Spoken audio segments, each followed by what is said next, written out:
At Lamed Hey, Amud Aleph, 35a, and it's 5 lines from the bottom, 6 lines from the bottom. Good morning. It says like this. Yasser Ravin Amar Rabbi Yochanan. So Ravin was the traveler. So he would come to Babel and he would say things in the name of Rabbi Yochanan. So he says the following: Echad Shabbos, v'echad Truma, v'echad Chatzar, v'echad Mekach. Whether Shabbos, whether Truma, whether a courtyard, or whether a sale, Kulanin Kaivin, Ela B'davar Shenigra Malachtan. They'll only make it chayav the meiser. All of these scenarios, only if the produce was already a completed product. Only if it's Nigmra Malachtan. So our example here was figs that were taken out to the field to dry. It's called liktzeis. And then the rule is that they're exempt from meiser if you eat from them on a temporary basis. It's not a finished product. So what happens if it's Shabbos? The Shabbos effect, the fact that it's not finished, and make it into a kviyas. So Rabbi Yochanan says no. And the same would apply if someone took truma from it, even though it wasn't chayv in truma yet. It also wouldn't make it chayiv in meiser. It wouldn't be considered nigma malachti. And if you bring it into the chatzar, or into the house, it also doesn't do it. And also, if it was sold, that also doesn't make it into a kviyas. Okay, let's go through. Now, the fact that Rabbi Yochanan is telling us this, he's actually arguing with Reb Nachman that we learned yesterday. Yesterday, Rava asks Reb Nachman. He says, does Shabbos affect something that's not a finished product, that it should be chayav and meiser, that you have to take the tithe before you eat it? So Nachman said that Shabbos does affect, whether it's finished or whether it's not. Shabbos makes it chayav and meiser. We wanted to say that the Mishnah would support Rav Nachman's view, so we ended up saying that was Marzucha Breder Rav Nachman was saying that. We ended up saying that you're right about what the Mishnah means, but the author of the Mishnah is not a support for Rav Nachman, because that's Rabbi Eliezer that has his own view. Now we're quoting Rabbi Yochanan that says that Shabbos actually doesn't affect something that's nigmra malach, that's loy nigmra malachtin. Shabbos doesn't affect it, and it's exempt from meiser. Now, when he's telling us to this, it says that each one of these cases, there is an opinion that could have made me think differently, and Rabbi Yochanan is passing against that opinion. So when it comes to Shabbos, it's lafuke mid Hillel. It's excluding from Hillel the Tanya, started in a Beitza. Hama'amer peiros mimakim lamakim liktzer. It's a very difficult words. I mean, the words are easy to, the concept is very difficult. Someone's gathering fruits from place to place to harvest them. How do you, harvesting is done before, something's funny here. But it becomes Shabbos. So Amar Rav Yehuda Hillel la'atzmei oiser. Hillel says that the fact that it became Shabbos makes it chayiv and meiser, even though it wasn't the finished product. Now comes along Rabbi Yochanan, and he goes against Hillel. But who's his Tana? So Rashi explains that the fact that Hillel la'atzmai oiser tells me Hillel himself, or for himself, would aser it sounds like that everyone else would permit it. So Rabbi Yochanan would go like everyone else, the sages, and he argues with Hillel. Now, I saw quoted, for some reason, I don't have the gra here. I have the gra on every other page, but up here I don't have it. And I understand that the gra adjusts this to say, Hamavir peiros mimakim lamakim liktzeis. Liktzeis means to designate it for drying. Okay, so he's kuf lamed kuf tzadik vav saf. Instead of liktzar, to harvest, liktzeis, like we had before. What was the word? Oimid adam al hamuktzar. He could stand next to. Do you see the Gemara somewhere? Do you have it in your Gemara? You have liktzeis? Oh, I have liktzar. Yours is edited already in. Unbelievable. So it's adjusted. In the new Gemara, it's adjusted. You may be wondering like why I'm reading it wrong. In my Gemara, it says clearly liktzer.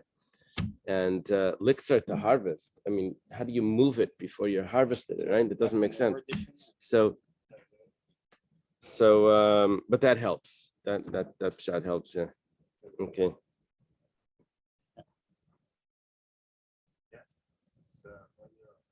The Rabbeinu Chananel doesn't have that word at all. He just says Hamavir Peres Mimakim Lamakim. That's it. Okay. Next example of something. Next scenario that Rabbi Yochanan says doesn't affect its status and it's still exempt from Meiser. We're on top of Lamed Hayam and base. Chatzer. Courtyard. Lafukim mid Rabbi Yaakov. It's coming to exclude the statement of to negate the statement of Rabbi Yaakov that he's not paskening like Rabbi Yaakov. It says the Tanan. It says in the Mishnah, Hamaver teinim b'chatzerei liktzos.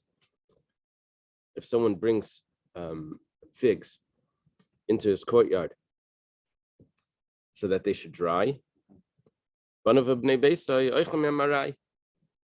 his children are allowed to eat from them on a temporary basis, even though it's already been brought into his courtyard. Now, bringing into the courtyard is like bringing into the house, learning that that doesn't affect if it's not the finished product. Upetur min meiser, and they're exempt from meiser. But Tani Allah, and on that it says Rabbi Yaakov mechayev, Rabbi Yosef Rabbi Yehuda paiter. Rabbi Yaakov says that he's chayev, Rabbi Yosef Rabbi Yehuda says that he's exempt. Which opinion is Rabbi Yochanan following? Rabbi Yosef Rabbi Yehuda. Yeah, I wanted to mention something before about this case, about the last case.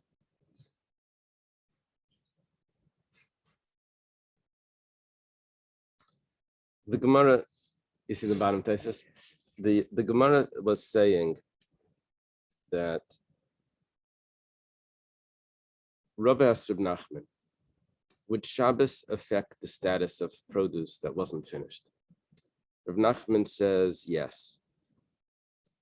There's a support for Rav Nachman from the Mishnah, which is the opinion of Rabbi Eliezer. The Gemara says Rabbi Eliezer is not good enough to support Rav Nachman because the sages argue with Rabbi Eliezer, and Rabbi Eliezer has his own opinion about this. Now, when Rabbi Yochanan says Shabbos does not affect the obligation of Meiser, if it's not the finished product. And we say, who's he negating? Who's he saying? So we said Hillel. So Taisvus asked, why do you have to say Hillel? Say it's Rabbi Eliezer that supported, that would have been a support of Nachman if not for a side reason. And yeah, and it would fit in with the Gemara because that's what we were discussing the whole time. Taisvus answers that he doesn't want to say that he's negating Rabbi Eliezer because Rabbi Eliezer is Shamuti. He's in Cherem or he's a student of Shammai. And so it's not relevant really to say that he doesn't hold of Rabbi Eliezer. Okay, Taisus asks that we're about to approach a Gemara where who is Rabbi Yochanan negating? Rabbi Eliezer. The answer falls off. We'll see, we're about to learn it now. So Taisus says that over there we didn't have anyone else. Over here we have someone else, so we choose someone else. Okay. Truma. Rabbi Yochanan says that Truma, if Truma was taken from the produce, it doesn't mean that it's automatically chayav and meiser. The Truma was taken early. Who says differently? Why does Rabbi Yochanan need to say this? It says Lafukim mid Rabbi Eliezer. It's excluding something that Rabbi Eliezer said. The Tanana was taught in the Mishnah, Perish Shatarma Nachle Nigra Malachtan. If the Truma was taken too early, it's not too early, but it was taken earlier before the Chiyuv would have come on it because the produce wasn't finished. Rabbi Eliezer says it's now Chayiv and Meiser, and you can't eat from it until the Meiser is taken. Chacham Matir, the Chacham say that you're allowed to. It's still not Chayiv and Meiser just because you started the process of Truma doesn't mean that now you have to finish all the tithing. Right. Before you can. Right. Right. So. Yeah, and what's Rabbi Eliezer's opinion? It's not because you took early. It's because it's not Chayiv and Meiser. It's not Chayiv and Meiser. But the reason why it's not Chayiv and Meiser is because it's not at the stage of Meiser. Right. But once you start implementing other things, so those can affect its status of Meiser, at least certain things. The question is that Rabbi Eliezer so when Nigmar Malachta, does he say you have to take Meiser again? Or no, it would have been exempt. So you just have to wait. Wait another week until it's finished before you can eat it. Right. Or you just take Meiser now too early. No, you took Meiser. No, you took Truma. Okay, you took Truma.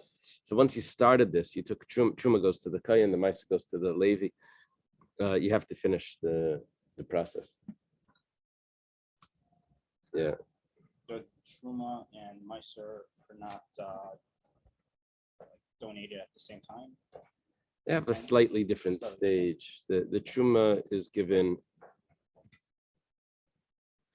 when it's in the silo, and the Meiser is taken when it comes into the house.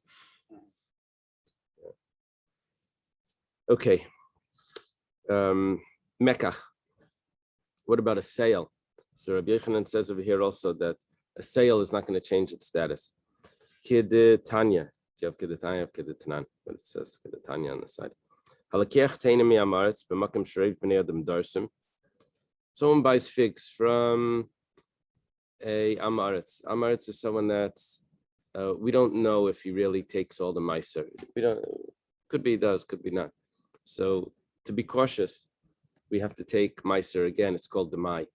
It's a Meiser that's taken because of the doubt, because we don't know if the person did what he was supposed to. Double portions of Meiser, or yeah, but it doesn't become Meiser is not really sanctified, so you don't have a problem. It's just you have to give it. It's like Truma is sanctified, so you have to take Meiser and you would give it to. Actually, for Demai, you separate Meiser Sheni. The Meiser itself, you actually don't have to give it to anyone because no one can prove that it's theirs because it's a doubt. It's a Meitzah Mechaber Levaraya. A Levi shows up and says, give me the, he says, well, prove it that the Amaretz didn't take and I'll give it to you. It could be that he has it. Yeah, could be, you're right. Okay. So over here, if someone purchases figs from an Amaretz, and this is in a location where most of the people dry their figs, which means that it's not a finished product. The question is, what happens because of that purchase? Does it now mean that it's considered a finished product? Does the purchase give it the status that it's already something substantial that you should be chayiv and meiser? So we say oichel memarai, meiser and demai. You still have to take meiser at the time, but you can oichel memarai. Now over here, I'm not seeing the other opinion, right? And usually he says the other. Usually Rabbi Yochanan was saying the other opinion. Oh, that way the other opinion we're going to get at the end. Okay, so hold on, patience. This opinion supports Rabbi Yochanan. Now, Shema mina talas. We see three halachas from here.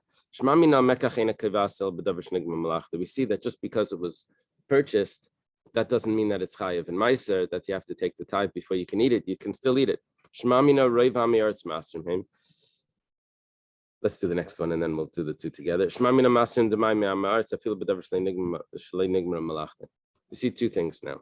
We see three altogether, but now we see that it's not a real chiyuv of meiser. It's just the demai. Because what is demai? Demai is that there's an assumption that the amaretz took meiser, but it's not enough of an assumption, and we have to take meiser again just to be sure. So we're saying here, I don't really see the status of demai from this. That's like the interesting thing, but it's somehow it's saying that Reiv Ameretz master name. I think the main idea is that master and demai, and the status of demai is a lower status because we assume that the meiser was really taken. Yeah, you hear the problem? We don't say master and vadai. We don't say that you have to take meiser for sure, because we assume that the meiser was taken. It's just to be cautious. You have to take this demai meiser.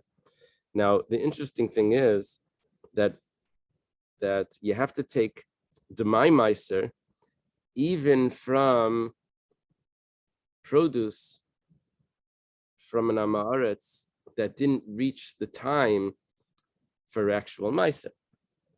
That wasn't ripened. Yeah, it wasn't even the time for meiser because it wasn't at the stage that meiser should have been taken. So we're thinking that the amaretz took meiser early. We don't know if he takes meiser at all, but he probably does. You have to be cautious. But now we're saying that not only probably he does, but he even took it early before it was even obligated. And this is coming to exclude what it says in the Mishnah, if someone purchases produce from his friend, but he does it as an exchange, I'll give you this, you give me that, and they're both going to eat it right away, which means it's the Gemar Malacha. So they're both not going to eat it right away because it's not the Gemar Malacha. They first have to dry it. Or one person is going to eat it and one person's going to dry his. So it's chayiv. You have to take meiser. Why? It's not the finished product in those cases where he's going to dry it. The answer is because it was a purchase. Purchase makes it like a finished product. Rabbi Yehuda says it depends. It's only if it's a finished product does it become chayiv. It's not the finished product, not. So Rabbi Yochanan is excluding from the Tanakama here that says that the purchase makes it into a finished product, and it's chayiv, as if it's a finished product. Okay, maybe.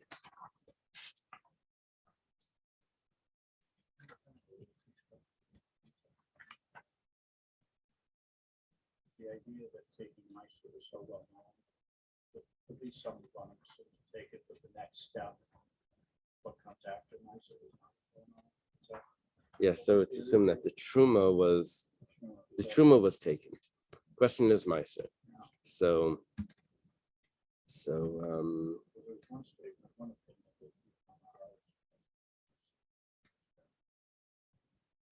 well, it's not that it's trusted.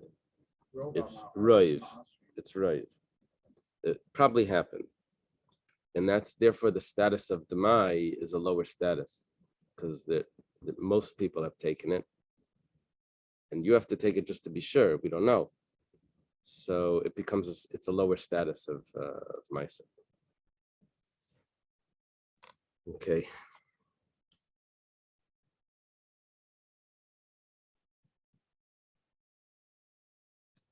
Yeah, the real surprise here is that we don't know if they took meiser at all. Now we're assuming that they took it early, even before the chiyuv. That's like a jump over there.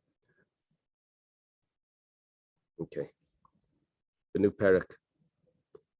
Mashilin Peres derech haruba b'yamtiv. One of the issues on yamtiv, on yamtiv you're allowed to do a lot of things that you can't do on Shabbos, but there still are restrictions like muktzah restrictions, and also we don't want you to do any exertion, any extra labor you're not supposed to do, and you're not allowed to do things that are uvd in the chol. that are weekday type things that we've been learning about. So now we're discussing extra work, extra tircha. So if someone has fruits that he had put out to dry, but now it's about to rain, he sees the clouds coming, it's going to rain. So he has to clear up those fruits, he has to protect them, but also spoil, they'll rot. So what does he do? We don't want him to do any extra work.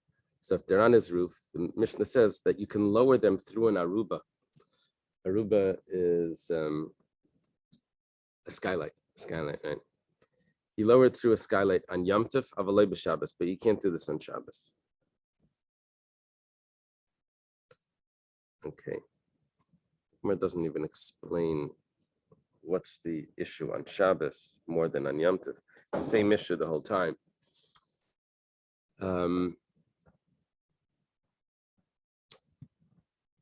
Yeah, Shabbos must be stricter. Okay. Do you have any comment there? Does it say why Shabbos is you can't do it? I had just. Okay. Let's see. Mechasim pears bekelim pnei adelef. Let's say there's a drip, like from the drain or something, or in the roof, there's a drip, and it could be ruining some fruits. So you're allowed to cover those fruits over so that they don't get ruined. And the same thing with jugs of wine or jugs of oil, you're also allowed to cover them. They shouldn't get ruined. Could be that they're open and the water will go into the wine or to the oil. So you're allowed to cover them. We'll see what the issue is. And you're also allowed to put a utensil under the drip, under this leak on Shabbos. And again, the Gemara will explain what the issue is, what's going on over there. Itmar. First, the Gemara now is going to discuss just language. The word mashilin, the first word of the Mishnah. We translate it to lower. So Amar or Itmar Rav Yehuda Rav Nassan. Nassan not so common. Rabbi Nassan, the Tana is common. Rav Nassan Aimer. But Rav Nassan, as a friend of Rabbi Yehuda, it's not so common. So Chad Tani Mashilin v'Chad Tani Mashchilin. It's actually the text, the version of the Mishnah is not 100% clear. One of them said Mashilin, which means to lower down, and the other one said Mashchilin, which also means to lower down. So Amar Marzutra, Mandatani Mashilin le'mishtabish, Mandatani Mashchilin le'mishtabish. Either way you say it, it means the same thing, and it's fine. And now we just need to support that those two words mean to lower down. So Mandatani Mashilin le'mishtabish, the one that says to lower down, Mashilin, he's not making a mistake. Tiksiv, we quote a pasuk from the Teicha, Ki yishal zeisecha. It says that the olives will fall off before they ripen. It's one of the curses. So that means to fall off. That means it gets lowered down. Mandatani mashchilin le'mishtab. And as we're looking at the etymology of this word, we see that it means to lower down. Okay, that means to fall off, lower down, same thing. One that says mashchilin le'mishtab is the tanan hashchol v'kasol. These are two types of razors and scissors. No, I'm sorry, I'm jumping ahead. Shchol v'kasol are two types of mumin in a bachar, two types of blemishes. What is shchol? Shenishmeta yerechai, that the hip was dislocated. And ksol is she'echad miyar chaysav gvayim mechaverta. One of them is higher than the other one. One thigh is higher than the other one. So those are two types of mumin in a bachar, in a firstborn animal, which would allow the kayan to eat it and not bring it as a carbon. So the shchol is the hip is dislocated. Oh, it's dislodged. Oh, that's like lowering down. So we have mashchilin would mean to lower down. Amar Rav Nachman bar Yitzchak. We jump a few generations now. Rav Nachman bar Yitzchak says another four possibilities of what the word of the Mishnah could have been. Mandatani mashirin le'mishtabish. It could have been mashirin, And that wouldn't have been a mistake. Mandatani mashchirin le mishtabish. Could have been mashchirin. That wouldn't have been a mistake either. Mandatani manshirin le mishtabish. If you would say it manshirin, it also wouldn't be a mistake. Mandatani mashirin le mishtabish. So you have 4 possibilities. Another 4. That's a total of 6. The Tanan. It's taught in the Mishnah. We're going to go through them. Rabbi Yishmael Eimer Nazir le'yachaf reishei ba'adam pnei shemeisher sasar. A Nazir is not allowed to cut his hair.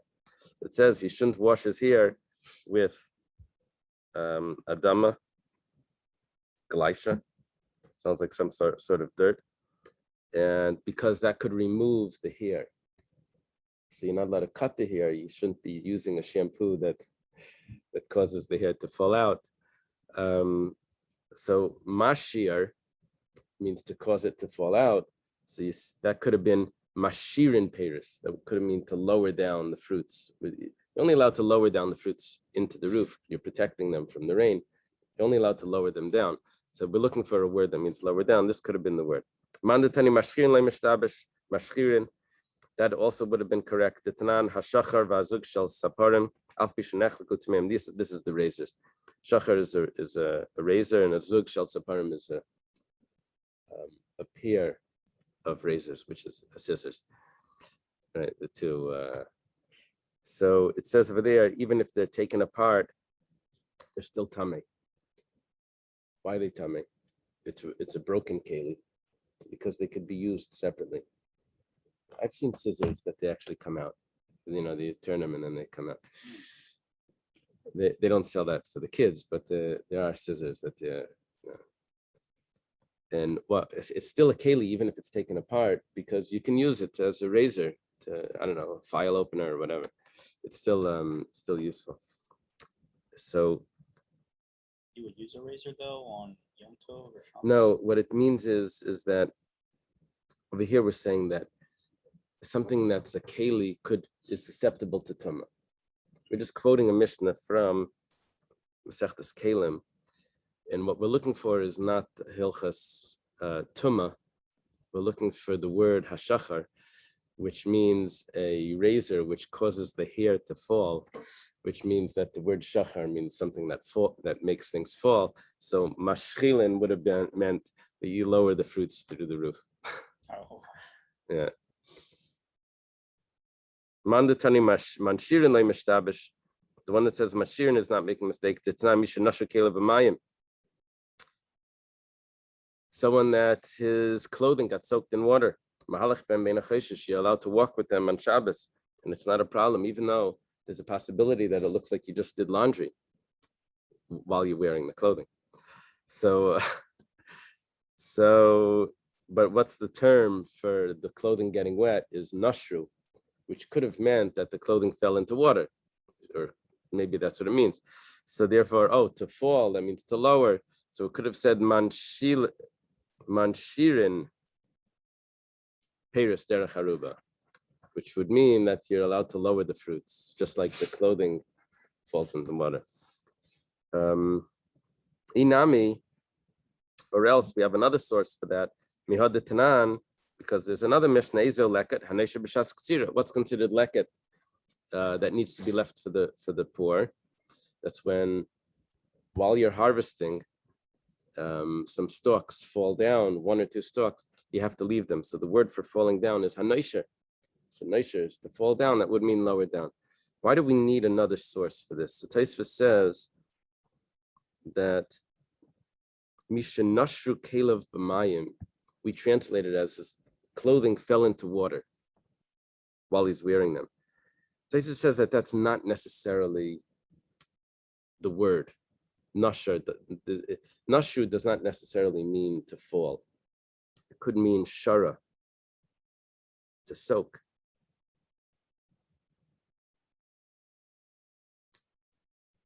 If that's the case, then that's not a good source. There's a different root. Nashar is to fall, but shara is to soak. You're telling me that it could have said manshirin peiros.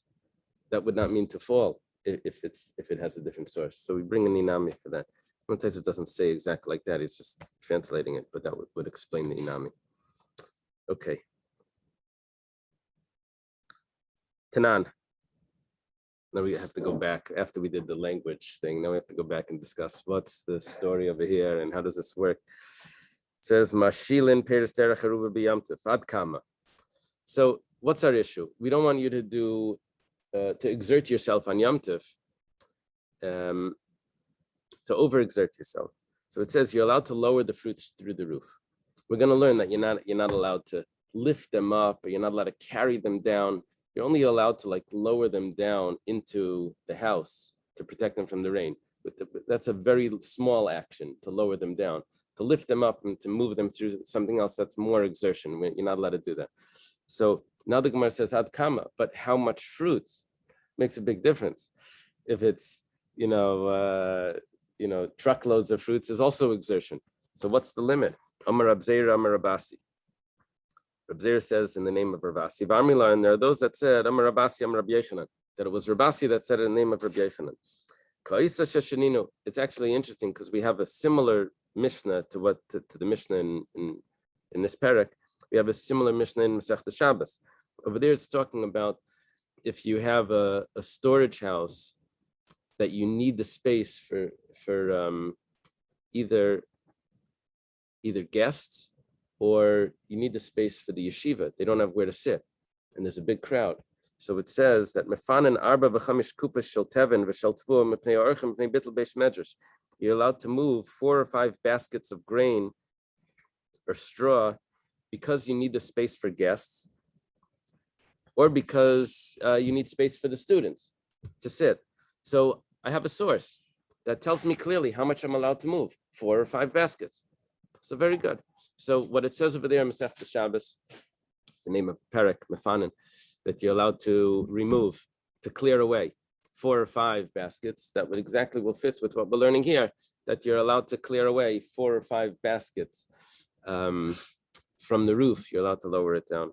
Sounds like a good comparison. It's the same issue. Over there, we didn't want you to do work on Shabbos, even though it wasn't like one of the 39 malachas, but it's still like a lot of work. Standard size basket.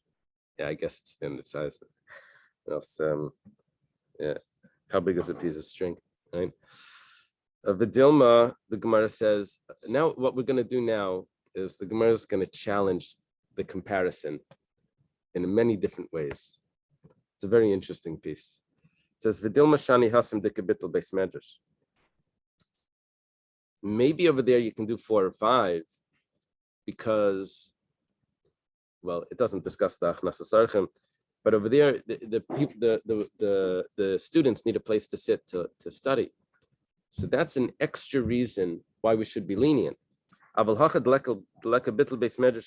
here, you're just worried about your own fruits. We're not going to be lenient with you just because of your monetary loss. But over there, it's for learning Torah. Maybe over there we're more lenient. Over here, we'll let you do just, 1 basket or something. Inami, or maybe the comparison is not good for another reason. Shabbos,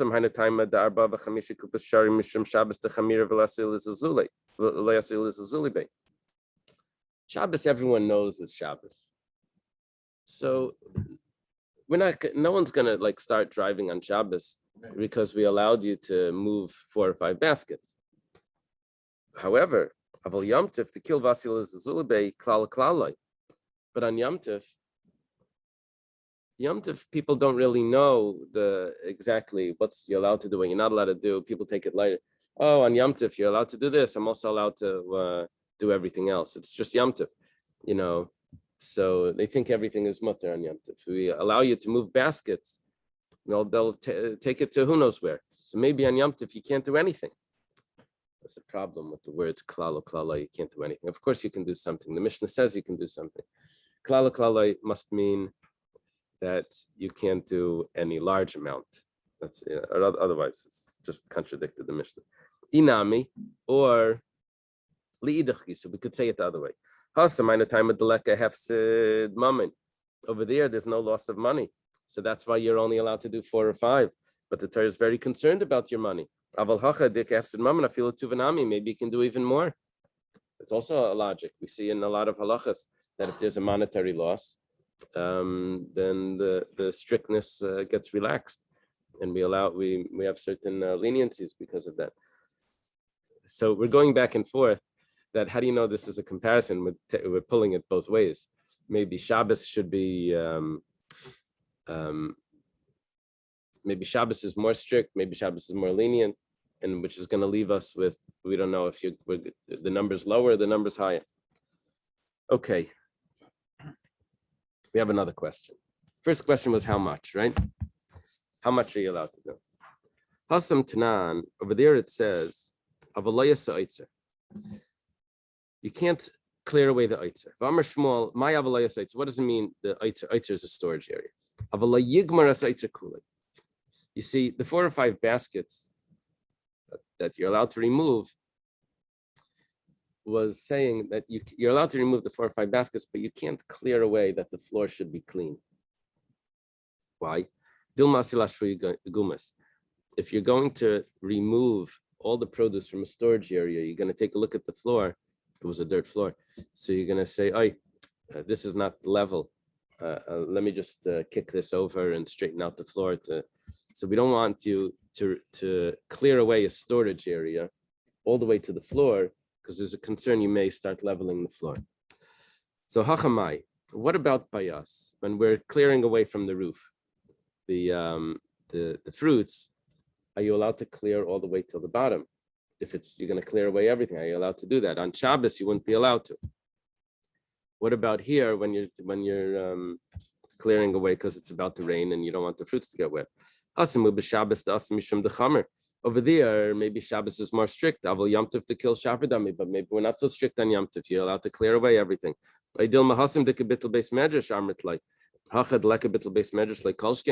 Over there, even though you needed the space for learning, the people needed places to sit. We said you weren't allowed to. Over here, it's not even for Torah. For sure, you're not allowed to clear away everything. Okay, another question. Over here it says, Mashilin Peres Derech Aruba B'Yam Tov. You're allowed to lower down the fruits. If there's no aruba, no skylight in this roof, but the roof right next to it, there is. Maybe I can push it over and then lower it down to that one. Rav Nachman says no, it's only in its roof itself. Isn't an aruba a chimney? Oh. There's going to be a problem with saying it's a chimney, because a chimney sounds that I have to lift it up and put it in. And here we're saying you're only allowed to do the process of lowering. We'll see in a minute. It must be in the sky. I mean, it also could be. I mean, it says Arubas Hashamayim, so it's like the heavens, the heavens of the opening of the heavens. But usually, more commonly, Aruba is the chimney. But okay. Moshe, I thought the same thing. In Masechtas Kalim, in those places where you have Aruba, where you talk about in Olis, where you have the Tumah going up, and if it's Tachas Aruba, if the mace is under the Aruba, over there it sounds like it's a skylight. Yeah. Okay. It could be that's the same idea. But I don't know how they had chimneys back then. Could be they did it just with a skylight. Okay. Okay, so we're up to V'tanya Nami Hachi. We have a brisa that supports what Rav Nachman says. Ein metalta migag lagag, afilu kishgag g'seim shavin. Even you can't bring from one roof to another, even if the roofs are at the same level. So hasamai, what about on Shabbos? Kolshkin Shabbos Techamira. Yeah, the Rashal takes this out. Dilma, maybe we should be strict on Shabbos for sure, that you can't bring from one roof to another. You can't, or from over there, it's a storage. Dilma, over here, we have a concern because Yom Tov people are more lenient. If we're going to add another leniency, then they'll take it to the extreme. But maybe on Shabbos, you would be allowed to move from one roof to another. Or maybe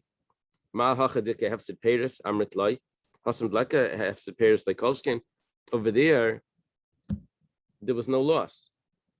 Over here, where there's a loss, we tell you can't do it. Over there was no loss. For sure, you can't do it. Okay, now we have another question. That's what they mean. You want to, before they use the term hefsid moment.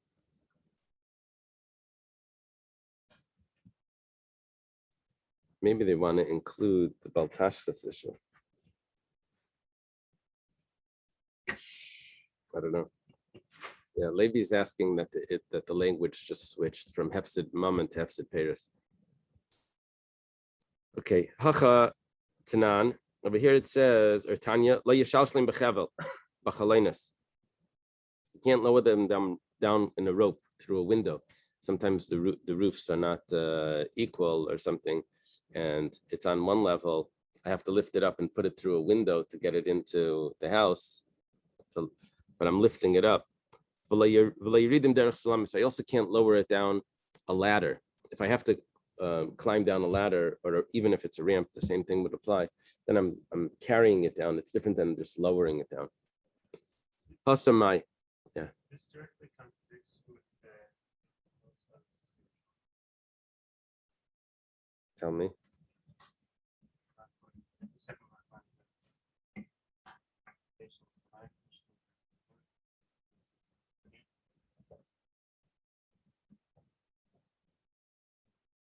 Yeah, that's interesting. Yeah, I'd have to look into that. Bring it up to the subject. Yeah, I didn't look this up, but Levi's pointing out that there's a the Rabbeinu Chananel quotes Yerushalmi that says Hayasham Chalain Mashchilin Derech Chalain. Yerushalmi has a brisa like that you're allowed to lower it through a window. Here we're saying Lo Yishalshlim Bechevel B'Chalainis. Yeah, I'm not sure if there's contradictory brises. So Hasamai, what about on Shabbos? Over here, you're not allowed to do it. Why not? Because there's no loss of Torah study. It's just your own fruits. Maybe on Shabbos you're allowed. But maybe it's the opposite. Maybe over here, where there is a loss of fruits, a loss of money, and we still nevertheless said that you can't do it. Hasam black episode pairs like Kolshkin. Take it. We don't have any answer to all of these questions about how we're going to do these comparisons. Okay, mechasin esaperis. You're allowed to cover over fruits with a cloth because there's a drip. Amar Ula says afilu avira delivni. Not only fruits you're allowed to cover over, but you're even allowed to cover over a row of bricks. We had that term before. Now the chiddush over here is that a row of bricks could be muktzah. Am I allowed to move something in order to protect muktzah? Now, muktzah I'm not allowed to move, but am I allowed to move something else for muktzah? Here we're saying that yes. Rabbi Yitzchak Peres Ru'uyin says no. Rabbi Yitzchak says not like Ula. You're only allowed to move a clothing or some sort of sheet that's going to protect for fruits, but not for something that's muktzah. You can't start covering over your, computers and whatever with a sheet because you're afraid that it's going to drip. No, if it was something that wasn't muktzah, you're allowed to put it over it, but you can't move things just to protect muktzah. Rabbi Yitzchak goes according to his reasoning. When you want to move one keli, you're only allowed to move it for the purpose of something that was not muktzah, that you're allowed to move anyway. Okay. What Gemara says here, that's covered. Says you can only lower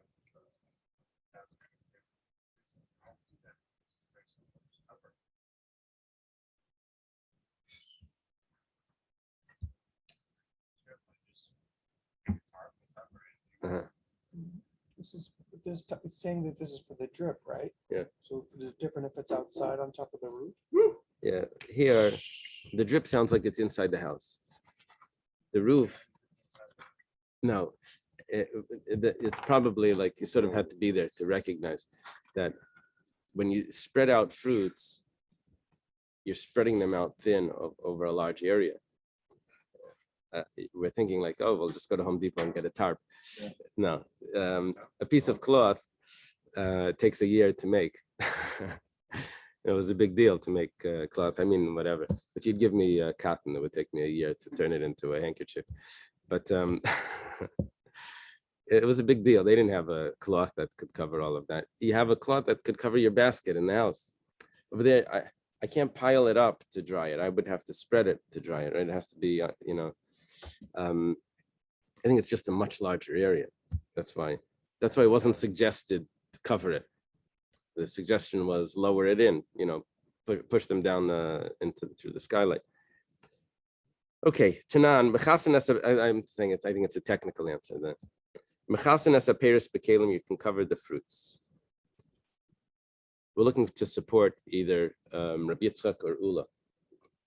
Rabbi Yitzchak says it's only fruits. Ula said it's even things that are muktzah. Peris in Avir Delivni Lai. Mishnah says fruits. Obviously, something that's muktzah not. The Gemara says who adin Afir Deliv. It's not a question on Ula because who adin Afilo Avir Delivni. It could be really a row of bricks. Also, you're allowed to. I did Tanaresha Mashilim Peris, Taniseifa Nami Mechasan Esa Peris. The Mishnah has several cases. The first one was about fruits. So the second one is about fruits. Why do we have to switch the scenario or switch the topic when we're dealing with fruits anyway? You're right. If it would have been an independent Mishnah, we probably would have chose something else. But because we were talking about fruits before, so it doesn't prove that a row of bricks, the halacha would be different. Tanan, another possible support. Jugs of wine and jugs of oil. Now, jugs of wine and jugs of oil is exactly the same thing as fruits. You're allowed to cover them over. It says, oh, and also if it would be it's the same story. It must be hacha b'mayaskin and betivla. It must mean that it's tevala, which means you didn't take the trumas and maestras yet. Now, if you didn't take trumas and maestras, it sounds like it's muktzah. Oh, if it's muktzah, you didn't take trumas and maestras. So then that would be a support for Rabbi Yitzchak that says the same thing would apply. You're allowed to cover a row of bricks. This is muktzah, that's muktzah. So you already said fruits. It must mean that this is adding a new chiddush, that even though it's muktzah, you're allowed to cover it over. The Gemara says kadiyan kadishem, it's not because it's muktzah. It has to say this anyway. I could have thought fruit is a big loss, but water just falling on wine and oil is not such a big loss. Okay, it'll be a little diluted. So, but it's not such a big loss. So maybe I'm not allowed to cover it over. The answer is that you are allowed to, but it doesn't tell me that it needs to be muktzah in order for it to be a chiddush. I have another chiddush without being muktzah. Kamash malan. What's the kamash malan? Kamash malan that we're concerned, I guess, about a small loss also. Tanan, another possible support. Nice than keli tachsa delaf b'Shabbos. You're allowed to put a keli under the drip. Now the drip is muktzah. It's probably dirty water that's coming in through the roof, and you're allowed to take a keli to collect that water. You see, you can move a keli for something that's muktzah. It says no, b'delaf haroy. Actually, it's a clean drip. You could go over there and you could drink that water, and so it's no support. Tashema, we have a support like this, a proof. Person machtel salgabi levanim b'Shabbos. You're allowed to spread a mat over bricks on Shabbos. The bricks are probably muktzah. So it says the isimi binyana the chazil galayu. No, these are bricks that were left over from some construction that you're able to sit on them. They're not muktzah. Tashema, we have another support. Person machtel salgabi avanim b'Shabbos. You can spread it over stones. Stones are muktzah. Gemara says no. Bavanim merkuzalis the chazil lebesakisi. These are stones that are sharp or not sharp, or there's different translations of this, so that it can be used for cleaning of oneself as toilet paper for the bathroom. So they're not muktzah stones. No proof. Tashma, person machtel sagabi kaveris devorim b'Shabbos b'chama ibnei achamig b'sham b'nei geshamim b'vachli iskaven lotzot. I'm thinking if I have time to go through this. Can I go further? Or should I? Okay. So it says you're allowed to spread a mat over a beehive on Shabbos in the sun because to protect it from the sun. It could get too hot. You know about this? You have beehives? protect the beehive? Or You're protecting the beehive. No, you're not. It doesn't see any concern about protecting people from bees. You're protecting the beehive because it's too hot or because of the rain. So you're allowed to spread a mat. Now, a beehive is probably muktzah. As long as you don't intend to capture the bees, to trap them. Okay. The Gemara says, you see, you could spread a mat for something that's muktzah. Hasam nami dika dvash. It's not muktzah. There's honey in it. That's not muktzah. Amali Rav Ukvan Mimeshan Ravashi. Mar Rav Ukvan Mimeshan says to Ravashi, Hatenech meisa chama dika dvash. Meisa geshama ma'ikal meimai. In the summer, there's honey. In the winter, there's no honey. What are you telling me? So it says, the truth is, you know what? In the winter, there's also honey. Why is there honey in the winter? Because whenever you harvest the honey, you always have to leave two, what's it called? Two frames. Two frames so that the bees should have their own supply. Through the winter, there's no nectar. You have to leave the two. So there is honey there. The Gemara says, that's not an answer. Those teichalas that you don't take is muktzah, because you don't take it. That's exactly what muktzah is, but it's something that you have to leave there. That's muktzah. It's designated out. No, you changed your mind. You're going to take them anyway. So they're not muktzah. So it's no support because you're moving a mat for something that's not muktzah. But let's say you didn't decide to take them, then it's asur. Then it's going to be asur. But 1 second. That Mishnah that talks about, or Beitza, that talks about a possible concern with covering a beehive is you have to make sure that you don't intend to trap. I have another concern with the beehive, that you have to be concerned that you have thought to take those frames. If you're telling me a concern and you're telling me a concern from trapping, which is not even what we're discussing, it's an outside concern. Why don't you tell me the concern directly related to this, that the whole heter is only because you decided to take the last frames. But if you didn't decide to take the last frames, then it would be a problem. You skipped them like the first step. I'll live like listening, but why don't you divide and teach with what we're talking about itself? You skipped the main step. Where it says Hachikamar. You know what? We didn't skip that step. What it means is, even though you decided to take them, we were saying, even if you decided to take them, you still have to be concerned that you don't. We're just adding in, make sure that you don't intend to trap. We could have resolved all of these questions with one simple answer. We're following Reb Shimon that doesn't hold of muktzah. We didn't do that. We're following Reb Yehuda that holds of muktzah, and we're still looking for an answer why it's not muktzah. Muktzah is an issue, but we're Ema Seifa, let's go on. As long as you don't intend to trap, Asal Reb Shimon, you're telling me there's an issue of muktzah, and then you tell me, but you can't intend to trap. But 1 second.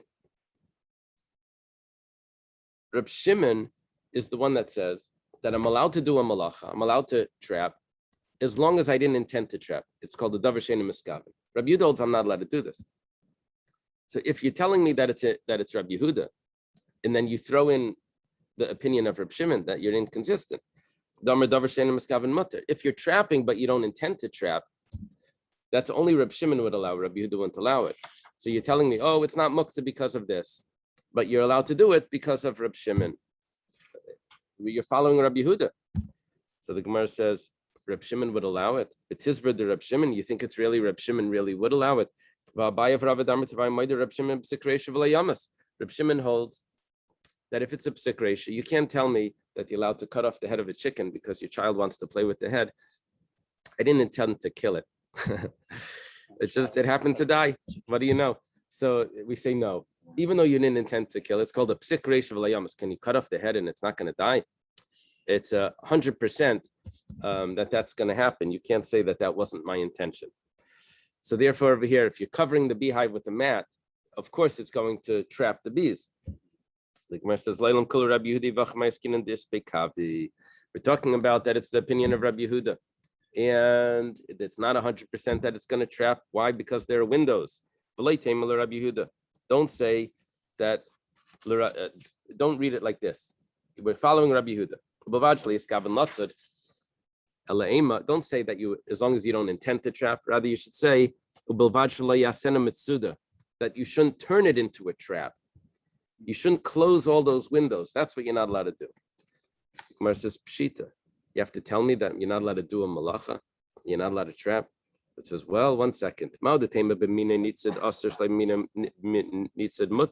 could have thought that maybe like this. Something that is used, that is normally trapped, that's usher. But something that's not normally trapped, you're allowed to trap.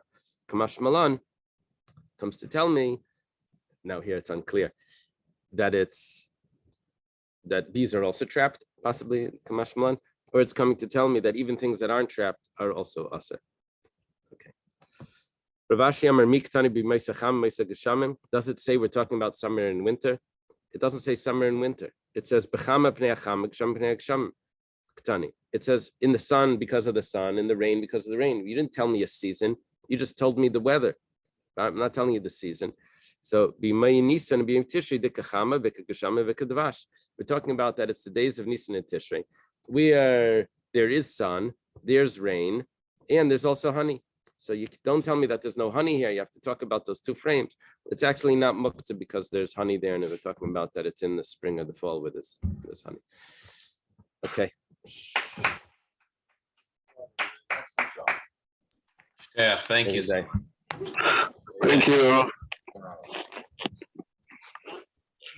Chodesh Tov.